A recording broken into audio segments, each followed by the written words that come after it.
All right, man, peace.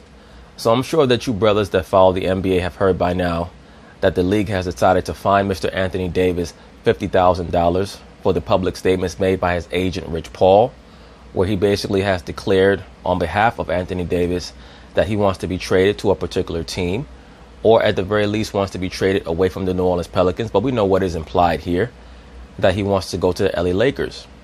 The reason why the league has had to fine Anthony Davis is because they have to maintain the perception that contractual obligations are something that they're interested in maintaining, at least for their top level players. Because make no mistake about it, only the top 7 to 10 players in the NBA are going to be able to make the level of demands that a Kawhi Leonard, that a Kyrie Irving, that an Anthony Davis have currently been making. But as I've stated in other videos, this is something that the NBA owners are going to put a lot of scrutiny on. This is something that they should be putting a lot of scrutiny on. Because what is the point of signing a player to a contract if when they have a year and a half, 2 years, 2.5 years left, they can claim, I'm not happy, I want to go. That's not how the real world works. So many of these modern NBA players are trying to necessitate a paradigm shift, and they're using their agents to do so. Now, Anthony Davis, as I've already stated, has been fined $50,000. They're at war with the owners. And in order to win wars, you have to wage certain battles. And over the course of a battle, you have to take a bullet. That $50,000 fine, that was a bullet that Anthony Davis is going to take for many other top-notch NBA players to hopefully cause a paradigm shift where they can dictate where they want to go, whenever they want to go there. So now, of course, that means that the owners are going to have to levy another strike, and they're going to have to aim their bullets a little bit better, because all that is a flesh wound. And I guarantee you, Adam Silver is in on this. Okay? He wants Anthony Davis out of that market. He wants Anthony Davis with LeBron. He wants to give LeBron a viable opportunity to be able to compete with the Warriors and with the Rockets and with OKC and some of these other teams in the Western Conference. He needs that to spice up his league. So anyway, they're going to talk about it. I'm going to chime in. All right, so Stephen A., you heard the deal. AD hit with the $50,000 fine. His camp's expected to announce that he wants to be a Laker. Is this situation good or bad for the NBA? It's very bad for the NBA right now because it's going to create a conundrum that's going to be very difficult for them to navigate through, especially when these issues are going to be covered by the mainstream liberal sports media that's filled with Marxists like Mr. Max Kellerman, a.k.a. Marx Kellerman. It's not good.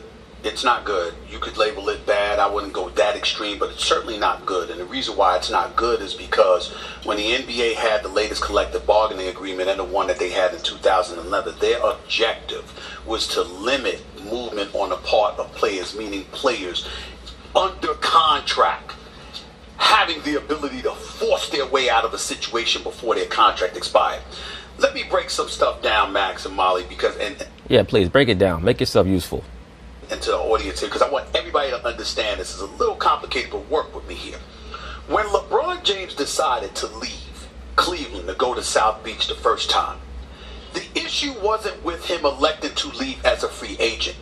It was how he handled it. People were in an uproar because they felt like it was a slap in the face because they went to extraordinary means to acquiesce themselves to his wishes and that of his camp. This is the kind of things that they say. And they put that stuff out there and they're like, look, man, LeBron, you know, he didn't show any level of appreciation. I thought that was ridiculous. Max, you think that's ridiculous, and we don't need to belabor that point. But the reason why it's important is because from that moment forward, the NBA, a lot of the NBA owners, particularly the ones in the small market, had their antennas raised. So they monitor and they watch out for everything. And although they didn't necessarily have but so much to do with CP3 being denied the opportunity to go to the Lakers when that trade initially had transpired, it doesn't negate the fact that Dan Gilbert, a small market owner in Cleveland, had written a letter to the commissioner thereafter, just basically going off about the state of affairs that existed that they believe was instigated by LeBron. So what do we have now? What we have is a situation where the Kevin Durant's, the LeBron James, and others who who are marquee players all speak about player movement. They speak about players having control of their own destinies and things of that nature. Well, to a lot of those owners, that's counterproductive to what they're trying to do because of the money that they're doling out and how you got guys who want to leave their markets. Why is that relevant now? Because when Anthony Davis announces that he wants to leave New Orleans and he has no intentions of resigning, he publicized his situation, and it's perceived as him obviously trying to force his way out, preferably to the Lakers, okay, with less than 10 days to go now. Well, here's the problem with that. He's under contract until next season. Thank you, sir. And not to cut off Stephen A. Smith, but I've been saying this in other videos. I've always been supportive of what LeBron James precipitated back in 2010 when he left Cleveland to go to Miami, because it was his right as a free agent.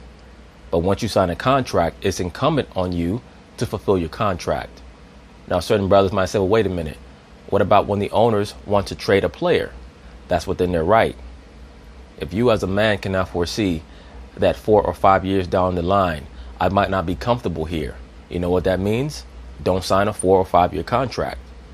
If you're a player on the level of what would be considered a superstar player, sign a 2-year deal then, so that you can reevaluate things after 2 years and you don't have to run around trying to demand trades. What these players are doing right now is setting a very, very poor precedent because there's no integrity. Now, I just don't feel like being here, so I want to necessitate a trade. I want to force a trade. And the owners do have the right to be upset about this, because there's a difference between free agency and somebody who's under contract. Once again, if I were the New Orleans Pelicans, I would tell Anthony Davis, no, we're not trading you. You can stay right here. I don't care if we lose you for nothing. Because at the end of the day, the way the NBA architecture currently is configured, they want the Pelicans to be like a AAA franchise anyway. Unless we build through the draft, we're not going to win anyway. We're not going to get any top shelf free agents. So what's the point of falling for the seduction that, oh, well, you know, we can replace Anthony Davis with a bunch of young players that we can build around? Bullshit. You win in the NBA with superstars. Everybody knows that. There are only 4 bona fide superstars in the NBA. There are only 10 players in the NBA that one would consider borderline superstars, players who might be on the cusp of superstardom that you would want to build around. So what exactly is the incentive for the rest of the teams in the NBA to assist the 2, 3, maybe 4 franchises that top shelf players want to go to help them? If you're New Orleans, why do you want to help the Lakers for? That makes no sense whatsoever. I would just keep Anthony Davis, or maybe trade him to Boston, because at least they have players that I will be getting back who could potentially become superstars. There's nobody on the Lakers who's going to potentially become a superstar. None. I mean, you have Kuzma, who may be kind of sort of in a system where he's the focal point, become a top shelf scorer, maybe.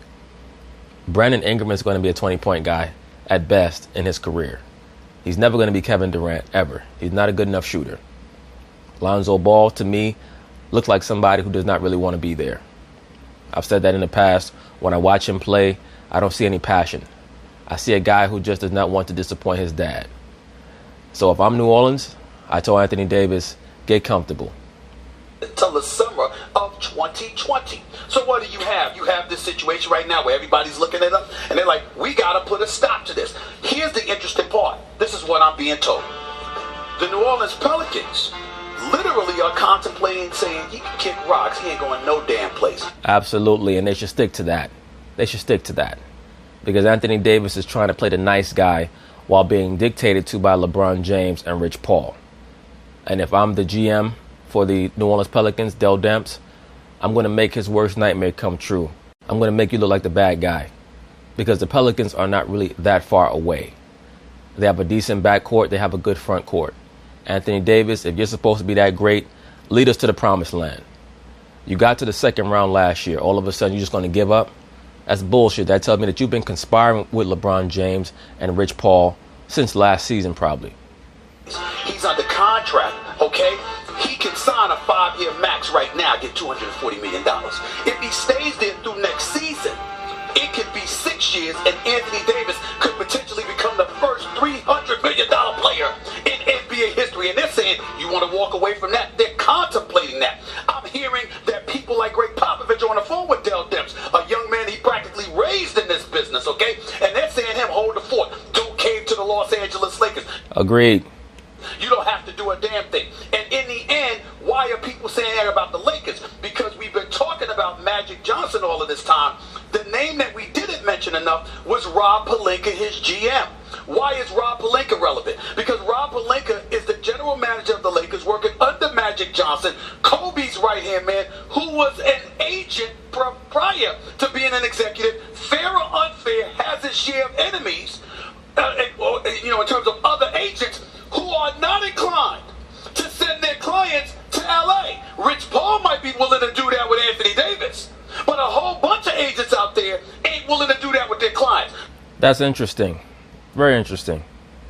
So whether it's KD, Kawhi, Kyrie, Clay, or whoever, we are at a point right now where it is entirely possible, if Magic Johnson doesn't pull this off, and I don't see how he's going to do it, the Lakers might be the one team that ends up with nothing.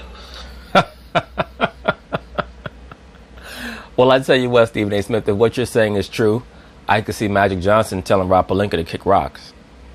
Because if Rob Pelinka is going to be the guy who's going to be the stumbling block that is stopping top-notch free agents from signing with the Lakers, or at least he'll be the excuse, he'll be the fall guy, because we know that a lot of these guys, they don't want to play with LeBron anyway. But if he's going to be the potential stumbling block, I could see Magic Johnson telling Rob Pelinka, have a nice day. Wow, the Clippers and Brooklyn and everybody else get something. There you go. Very interesting. Good job, Stephen A. Smith. Good reporting, Stephen A. Pelinka aside, the arrogance of NBA owners is astounding to me. No, sir, it's not arrogance. It's called the possession of power. Either you have power or you don't. When you have power, you have a ruling class mentality. You just cannot allow people to step on your territory. Who told you that Le'Veon Bell was going to set out the year? You did? Right, because it's gotten to the point where the players realize the only way to get what they want is to be willing to make a sacrifice. Right, but we cannot compare the NFL to the NBA. The NFL's problem is that they have a very, very poor players association. They're ready to divest all the power over to the owners right away in the NFL because they have a meathead mentality. And on top of that, their rosters are so large, they're never going to be able to accrue the individual player rights for each and every player on the team like you can in the NBA. I'm telling you this right now. If Anthony Davis gets traded to any other team but the Lakers, he will not resign. And part of that will be fueled by the anger that he's losing $80 million in that move. That's okay. If I'm the New Orleans Pelicans, I wait until the end of the season. I trade him to the Boston Celtics for those assets.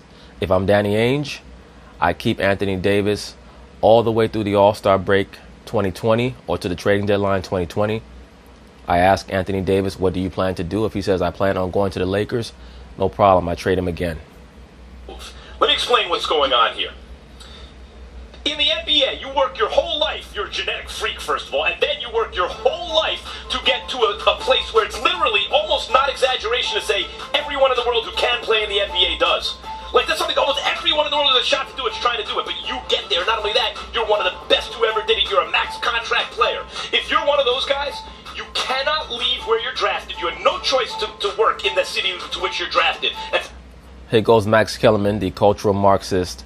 As usual, the societal provocateur, Caucasian Jew, acting as if he's going to shine light on the plight of the man of color. Brothers, as we all know who've ever played basketball, you almost never get an opportunity to choose what team you play on. Even if you're playing in rec league, if you go out to the park on a blacktop, you're going to have two captains. The captains are going to choose teams. You don't get to say, you know what, I want to play for this guy, and everybody decides what team they want to play for, and it's only two captains. There's a draft in the NBA. Newsflash. Do you want to get rid of the draft? Are you going to say that the NBA draft is unconstitutional? Is that what you're trying to say? And for that team, none. It's complete luck. And then you have to stay there for 7 years. And get paid millions and millions of dollars. Or you lose a tremendous amount of money. And the rules are now that even if you stay the whole 7 years and you exit, you're a free agent, you lose $80 million when you choose to where you're going to want to go. Oh, man. Where are the violins? So what do the players do? The players are like, in year 6, I'm going to force a trade to where I want to go. No, that's not what the players do. That's what the 3 or 4 superstar players who know that they have very little to lose can do. The average player cannot do that. They would not even dare to do that. Oh, so that team can give me the extra $80 million too. That's rational, right? And the owners can't take this. You know why? Because owners of other markets, and this goes for New Orleans too, people like New Orleans, it ain't LA. I believe Sigmund Freud wrote about this. LA envy. I believe a lot of owners out there have LA envy. So in other words, you're calling Los Angeles a big penis. Is that what you're trying to say? Oh boy, Max Kellerman is something else. Somebody needs to tell Marxist Kellerman that there are 30 teams in the NBA. There's not just a team in New York and a team in LA.